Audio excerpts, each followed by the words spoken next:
Hey, welcome back to another episode of Supersonic Self-Love. I'm your host, Mary England, or Uncustomary, and thanks for tuning in again. Last week we talked about creating boundaries in episode 13, and I strongly recommend going back and making sure you watch that episode. It's not like a prerequisite for this episode, but I think it's really important for everything that we're building with self-love and our foundations. I like to keep these going in order to keep this foundation building. Today we are talking about body image and body positivity, so I thought it was appropriate to look a little naked. I'm not quite naked, but it's good. So yeah, I'm going to be talking about just like my own story with body positivity, what it means to me, what it means to like feel good about your body and why we want to change our bodies and what that means and why that can be good and how we do that from a place of self-love and how body positivity is for everyone and how to actually start your journey and some homework assignments and extras for you. So let's get started as always with our affirmations this week by Sark, the lovely Sark, the Juicy Living Cards deck. And as always, you can check out the link below in the blog post to get your own deck of all of the cards that I use. So the first card that I drew, if you can see this, it says, if she got really quiet and listened, new parts of her wanted to speak. You know, when we get in touch with our bodies, which is not something that we are necessarily taught how to do in school, just the same way with creating boundaries. These are things that we wanted to learn in school or would have been very helpful, but they didn't do that. That wasn't part of the curriculum, so we're learning them now. And again, it has to do a lot with unlearning, but you know, when we connect with our bodies, we actually find a lot of solace and a lot of peace and a lot of answers. So creating a positive body image and celebrating our bodies ends up giving us a lot more answers and peace. So that's kind of what that affirmation is about. And then the second one, there's a lot of words on this one. It says, I see all the beauty in you right now, just as you actually are, no more or less, as is, as you are, beauty in this world. And that, in a nutshell, is body positivity. It's self-love for your body. It is self-acceptance of your physical form while knowing that you can modify and improve from a place of self-love. That's all it is. It's simple but difficult. So let me tell you a little bit about my personal story just so you know like where I'm coming from and I'm not just talking out of my butt. So when I was a teenager, well, actually, when I was a child, I was chubby. And then when I started high school, I was on a dance company. And I had danced for many years before that, but it was in a much less intense environment. And then I got on a very intense company in high school where we danced so many hours a day, so many hours a week. I was in leotards and tights constantly in a giant room with mirrors surrounding everything. And I was never overweight, even when I started high school. I'm 5'8" now. I was like about 5'7" then, and I was like 140 pounds. So that's not overweight, but I thought that I was, especially compared to the dancers that I was with. Dancers naturally have very slender frames, and that wasn't necessarily my body. I was tall, I have a long torso, you know, I just wasn't the same size as these people, and I was comparing myself while also going through very difficult self-esteem issues, things at home. I was not being diagnosed or treated with all of my mental illness issues, and all of this bad self-esteem stuff ended up spiraling and I developed self-harm and an eating disorder. And I didn't talk to anyone about the eating disorder for a really long time. there's pictures that I don't show people from that year because I used to be very, very tan and I lost a lot of my like melanin, like the tanness in my skin. And I had just black circles under my eyes from not eating. I was like running on root beers and combos. Like it was really bad. And I was underweight for a really long time and I started eating again, but I still had this very disordered relationship with my body. I thought that I was obese and I was objectively underweight. And I started taking medicine towards the end of high school for my mental illness. And at the end of high school, compound with the lack of intense exercise that I was so used to and this new medication that made me ravenously hungry and just a side effect of gaining weight in addition to that, I gained 100 pounds in less than 2 years. And I wasn't actively exercising. I wasn't eating the best that I could either.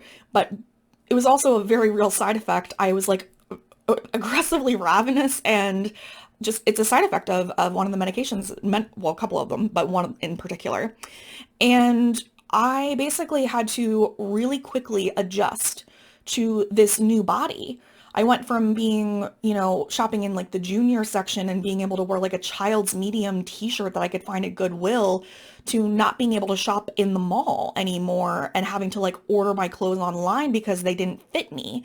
And this was still well before like plus size clothing was in any way fun. It was, still, we have a long way to go with that, but, it was dark. It was not fun. It was like gaudy, ugly, and I was struggling so hard to still express myself the way that I wanted in a body that was, developing stretch marks and going through different cup sizes. I've been every cup size in the book almost. Went from A to a double D. And, I've morphed and I struggled with it for a long time. I thought that I wasn't pretty, I wasn't desirable, and when I broke up my 6-year relationship, I was like, who's gonna want me? Like, who would start from scratch with this? Like, my ex wanted me because he loved me and I gained weight with him, but like, who would want this from scratch? And that's a thing that a lot of people struggle with, that like, no one's gonna want me because I look like this, no one's gonna want me because I gained weight, all these things. And these are not true. When I went out back into the dating world and just was myself and actually really loved my body, people love me. Like the people that I attract are the right people for me most of the time. And it's because beauty has one a giant spectrum. People are attracted to a giant array of things. And also the biggest thing that's attractive is who you are and your confidence. Like if I'm constantly talking about my size and I'm complaining about it, that's not attractive. But if I'm just who I am and the fact that I am larger is just a part of me, then it doesn't come up. Like people don't talk to me really. People talk to me about body positivity because that's what I do, but people don't like ask me really anymore about like what it's like to be fat. It's not a thing because I just don't bring it up and I've created less stigma around it. So, people react to me differently online versus in real life.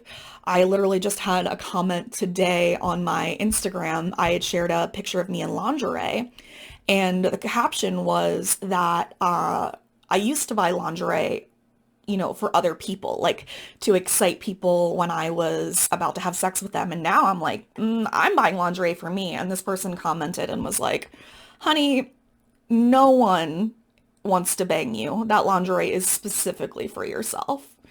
And I used to like try to educate people or like engaged, and now I'm just like block. Like I don't need you. Like, you know, one, I've had probably more sex than that person because a fat, nice, confident person is way more likely to to get laid than an asshole. You can't Photoshop asshole.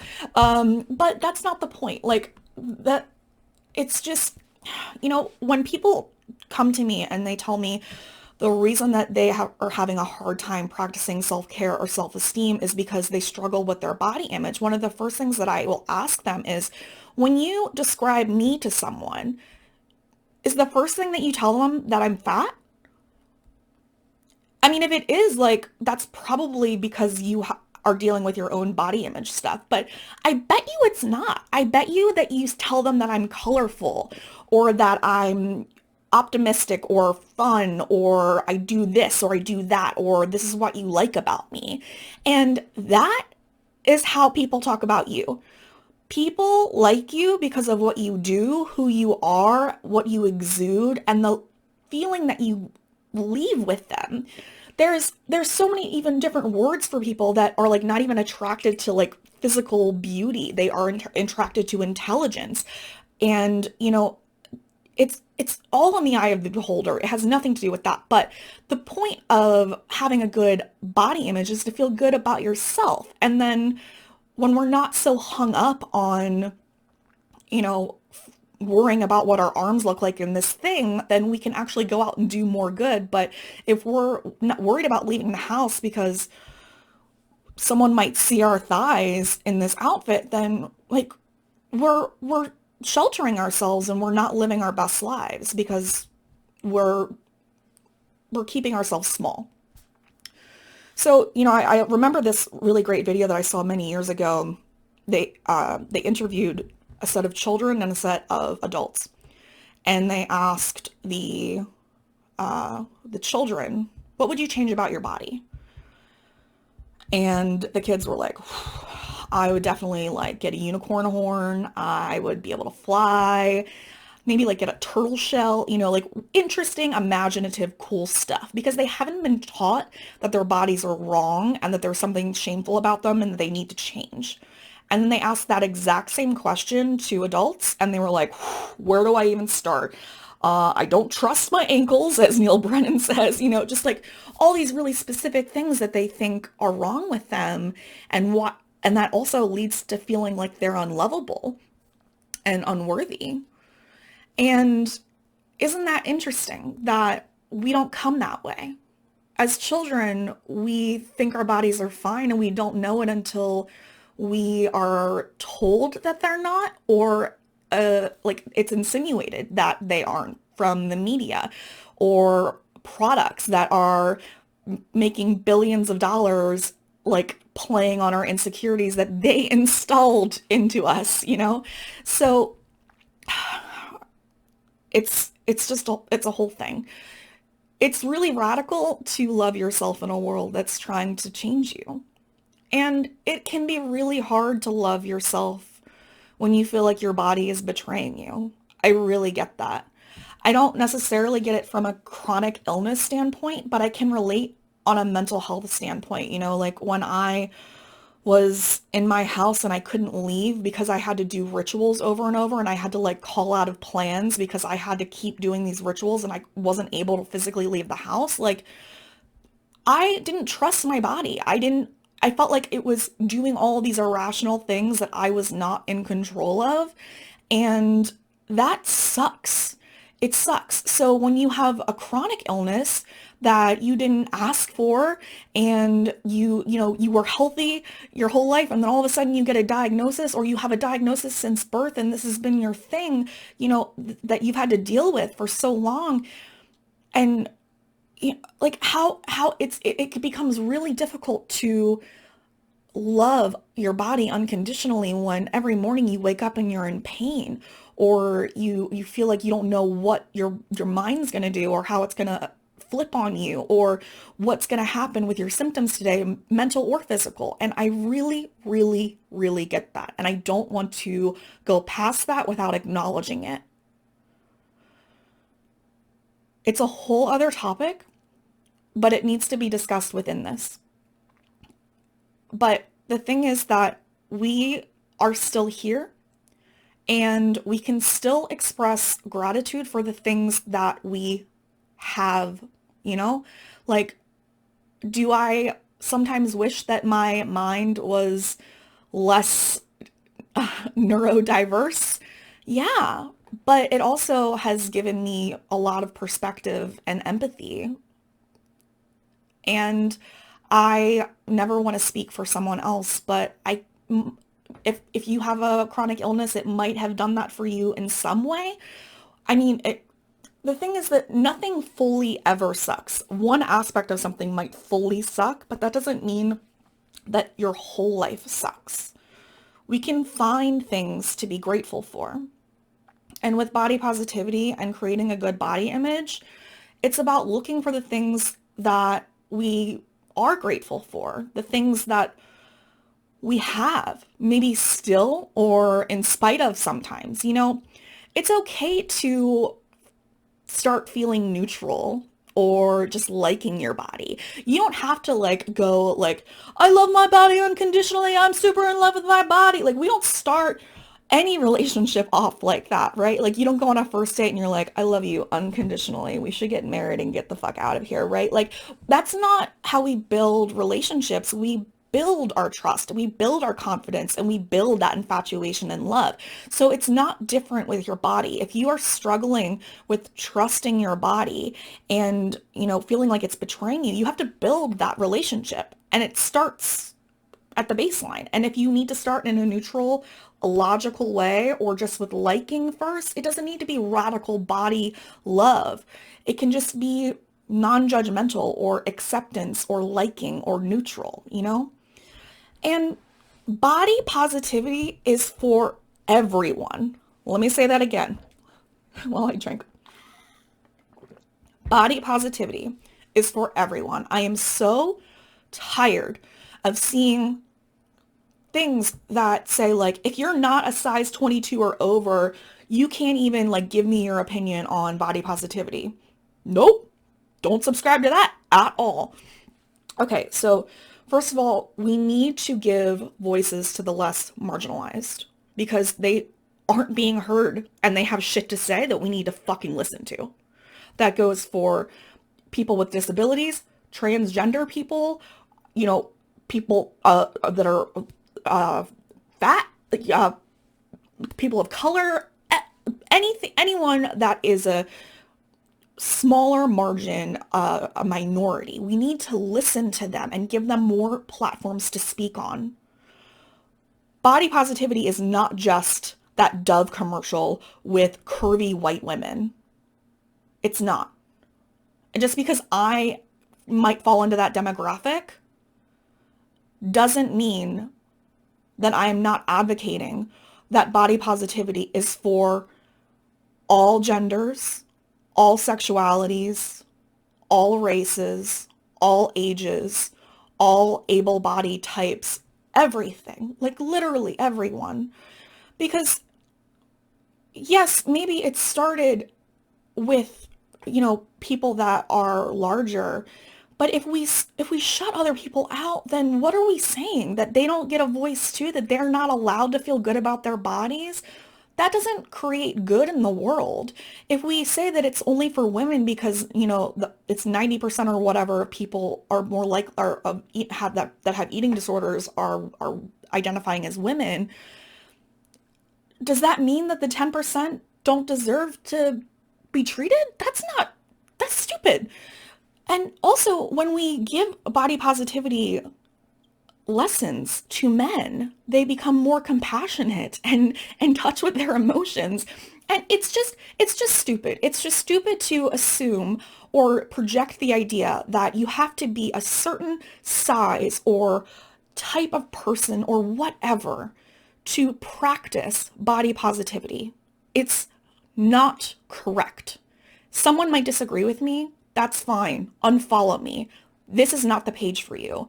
Uncustomary is about inclusivity and celebrating all bodies.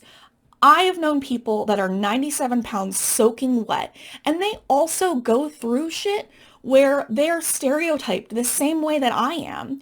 Are they living in a world that is, more catered to their needs? Yeah, skinny people don't have it as hard as fat people objectively, but does that mean that just because someone is under 100 pounds and that's their natural baseline weight, that they have an eating disorder? Or no, that doesn't mean that. And it's the same way that just because I'm fat doesn't mean I'm lazy or that I have diabetes. Like it's the same thing. We can't make assumptions about someone based on the way they look in any case. Body positivity is for everyone.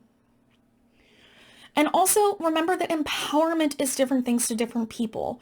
You know, sometimes we look at these pictures on Instagram or whatever of body positivity and it's, people showing a lot of skin and that's great. If that's what makes you feel empowered, that's awesome. But you don't have to take a picture in a bikini or lingerie in a mirror or in a split or show us the thing that makes you feel insecure to be practicing body positivity. Like you don't have to use a public platform to do that. It's not required. It's different.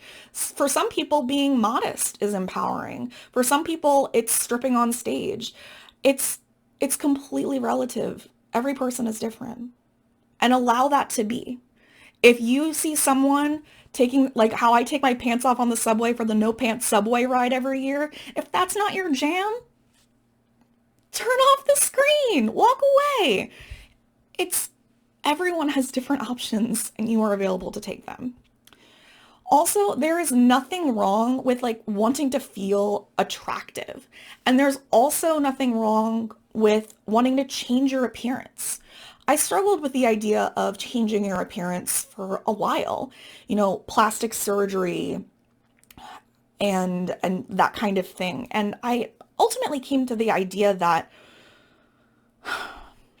it's not any different than getting a tattoo or dyeing your hair. You know, you like think about this. If a transgender person wants to get a top surgery, that makes them feel closer to who they are. I fully support that. If being closer to who you are means that you want to do something to your face or your chest or your thighs, go for it. Your body is yours. It's here in a very impermanent, temporary place. And if you are doing something because you love it and you want to adorn it, go for it.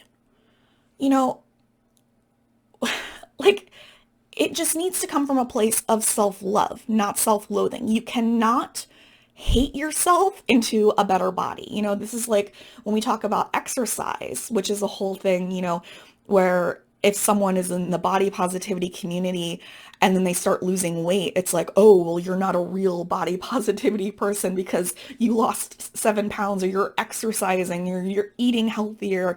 And it's like, or maybe that person loves their life and their body and they were in a different place then and now, and they want to be alive as long as they can to celebrate their life and their body and be with the people that they love and go on trips and experience this life for all they can.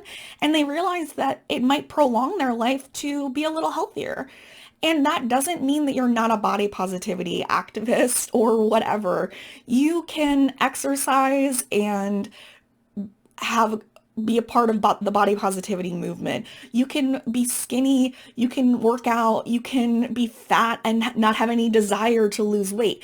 It is all up to you, and that plan can change as often or as much as you want, but it needs to not be because you think you need to look a certain way. Whenever we do something because we think we should look a certain way, it's not going to stick, it's not going to stay, and it's not going to make you feel any better because you think you'll be happy when you'll do something. Then you get that thing and it doesn't feel any better because you just need to get to the next thing. That's not the way we do stuff with self-love. Self-love means I love myself, I accept myself, I feel good about who I am and how I look right now. And if I want to get a tattoo, change my hair, shave my head, get boob implants, whatever, because that makes me feel closer to how I want to express myself to the world and myself and just feel damn good looking in the mirror, it's not different than putting on your favorite outfit or lipstick. It's not. That's my opinion. All right. So, how do we start or continue your journey? What are some tips? So one of them is to just challenge norms, like we have all these social norms of what, like these preconceived notions of what beauty is. So you can look into what those are, define what beauty is for you, and then challenge it. Body hair is a really interesting one to play with. Like, why are you shaving your legs? Does it make you feel good, or are you doing it because you think you have to? I always ask people, like, if you were in your house alone for 3 days and knew you weren't going to see anyone, would you shave your legs? And if your answer is no, like immediately, then why do you do it for other people? So it's just a good dialogue to kind of like have in our head. Just something to think about. Another good thing to do is to think about what your body does for you. This gratitude, this appreciation, and being really specific. It's going to be part of your homework is to think about different parts of your body, external, internal, and what they do for you. And this can be difficult, especially when you have a mental or a chronic illness, like, you know, if you have something that's, not as, if there's a sickness, a disease, something not abnormal or whatever you want to call it, diverse, causing you pain, whatever, it can be really, really, really hard to be like, I'm grateful for that, right? When it's causing you pain. But the same way that it's really important to practice gratitude on our rough mental health days, it's really important to come and find at least a couple things that we can say that we're grateful and appreciative about the things that we are uncomfortable with on our bodies. And I recommend doing it with all of the parts of your body, literally like list out everything on your body, like lips, teeth, nose, internal organs, everything, like everything that you have. What does it do for you? So like if you have legs and they allow you to walk, they can take you places, right? So that could allow you to explore. It could allow you to dance. I'm grateful that they let me go on my tippy toes to kiss my boyfriend. I don't know. What does it do for you? Think about the function of them. Think about like what it lets you experience. We also need to think about how we are raising children, how we're talking to them, the dialogue we use, the compliments we use. Like, we don't need to be telling little girls or little boys that like it's important to be pretty. You are more than pretty, and we need to stop telling people that like when they're young. It wouldn't occur to people that they didn't have these options if we didn't tell them that they didn't. So tell children that give them compliments that are about their character. And continue doing that with your friends and adults and everyone in your life. Give compliments that are sincere, that are about someone's personality, about their essence, about how they make you feel after you leave or when you walk into a room. What would their legacy be? Don't wait to tell them. Tell them now. And like also just thinking about like words that we use, like, fat is a really good example. I always say that we need to take back the word fat to not be an insult, because it's not, it's a descriptor the same way that, tan or tall is. If someone said, I'm tall, you wouldn't be like, oh, Mary, you're not tall. But if I said I'm fat, how many people come rushing to be like, oh my gosh, no, you're not fat. You are beautiful. And it's like, I didn't say I wasn't beautiful. I said I was fat. Like, it's just a descriptor and it's accurate. So allow people to identify with the word fat, especially if that's feeling empowering to them. And to not compliment people on losing weight and all of these things. Just like think about what that means. If you're complimenting someone on losing weight that they look great, that means that you're saying that they didn't before, or that they have more worth because they lost weight. That's not right. Okay. Consider spending time naked, even if it's just like removing clothing from one part of your body that you like have discomfort with. So it's like, all the things that we talked about with your comfort zone, when you sit with it, even if it's just 2 or 5 minutes a day, you start to develop that confidence and comfort, and the anxiety subsides. So then maybe if it's like your shoulder, then you sit with your shoulder out, and then you start wearing tank tops around the house, and then you wear one out, and you bring a sweater, but then like maybe you like take it off in the line, and then you wear one to a party. Like, you build up the steps. And we also want to connect with our bodies, move your body. Exercise doesn't need to be for the function of losing weight. It's just about feeling good and connecting to what our body can do and being grateful for that. There's so many different ways to move our bodies. Also, if you are someone that is sexual, a really good way to connect with your body is through sexuality, whether that's with another person or with yourself. Another tip is to stop judging other people. When we judge others, we are more likely to be judging ourselves simultaneously. I had a hard time when I was younger looking at other people's eyebrows and making assumptions about who they were based on the shape of their eyebrows.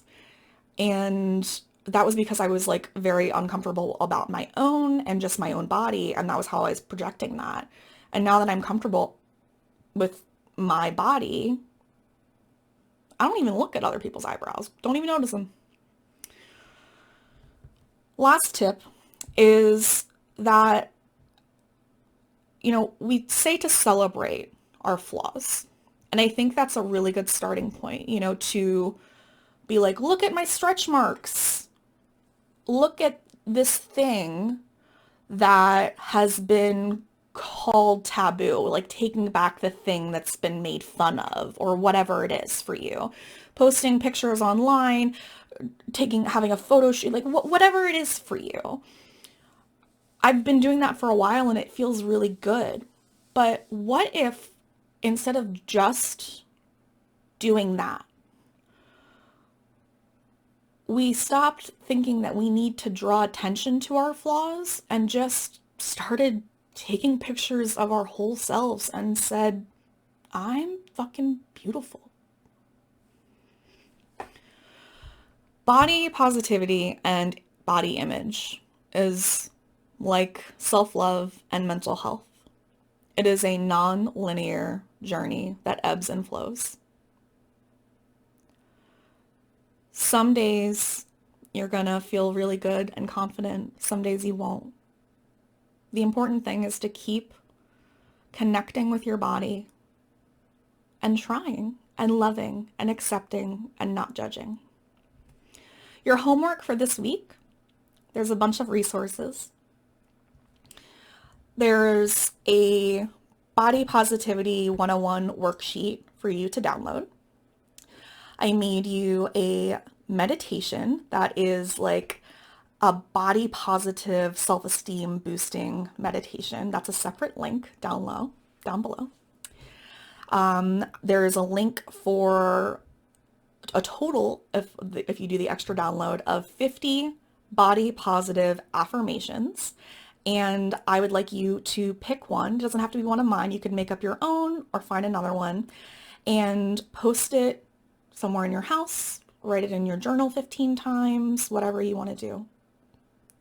Also, every day this week, pick a body part and write at least 3 things that you are grateful for that body part, what that body part does for you. It's like gratitude journaling, like we talked about, but more specific to your body.